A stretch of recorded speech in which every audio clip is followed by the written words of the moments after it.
Hello，大家好，歡迎到無聊日常，我係阿 Ken。相信睇到呢條片嘅人應該都係香港人係嘛？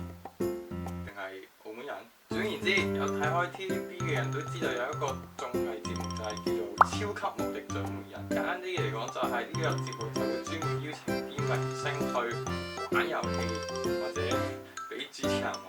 你知啦。綜藝節目啊嘛，以前細個嘅時候呢，就睇到有一個遊戲就係徒手打開棟 T 恤，嗰陣時候我就會笑佢哋點解呢啲人可以打開個棟 T 恤都可以用咁多時間？冇錯，咁啊，我哋就嚟挑戰5分鐘之內打開棟 T 恤。OK，let's go。OK，依家呢，終於都準備好啦。呢個呢，就係我哋第一件雪凍嗰個 T 恤，總共係有2件雪凍咗嘅 T 恤，有2次機會去挑戰嘅。依家呢度5分鐘嘅時間開始計時，完全唔知道可唔可以打得開喎。其實頭先係已經解凍咗少少噶啦，最軟嘅部分開始先。哇，好硬啊！咁硬嘅話，試下用我身體嘅體溫，好似得嘅喎。開始有啲變軟咗嘅感覺。見到。老實講，我拍完呢條片之後會2級凍傷。哇！解開咗！等先，會爛嘅呢件衫。叫佢挑戰3分鐘之內就可以打開呢件衫啦。大家有冇睇過呢？有個小朋友就係天寒地凍嘅環境下，拿個鐵欄杆，條脷黐住咗。而家呢件衫就係咁樣嘅感覺啦。點解我要做呢個企劃呢？仲係節目啊嘛。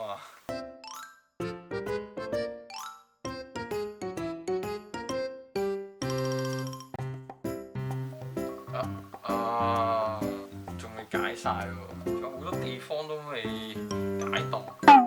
OK，呢個呢就係第2件 T 恤啦。相比第1件 T 恤其實都有啲鬆鬆地嘅地方，因為頭先呢件 T 恤呢同呢件 T 恤係連埋嘅，我用咗熱水呢將佢渌開，先至整到咁鬆。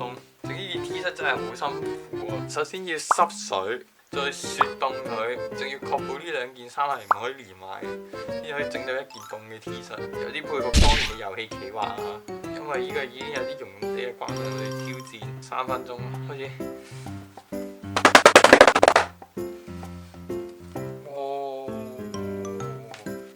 有體溫，等下先，有啲污糟。其實摺呢件衫嘅時候呢，係喺洗手盆隔離咧。停咗咧？冇停到。咁摺呢件衫嘅時候呢，其實係喺洗手盆隔離度摺嘅。如果着上身嘅話，都唔知會唔會生濕疹。有，打開。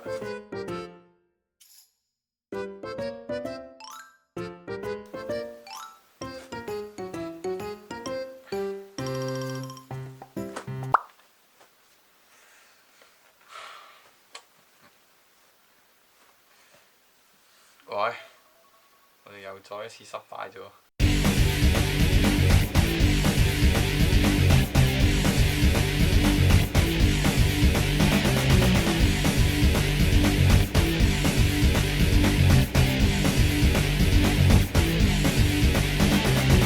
OK， 頭先呢攞熱水溶一溶啦，依家可以着呢件衫啦。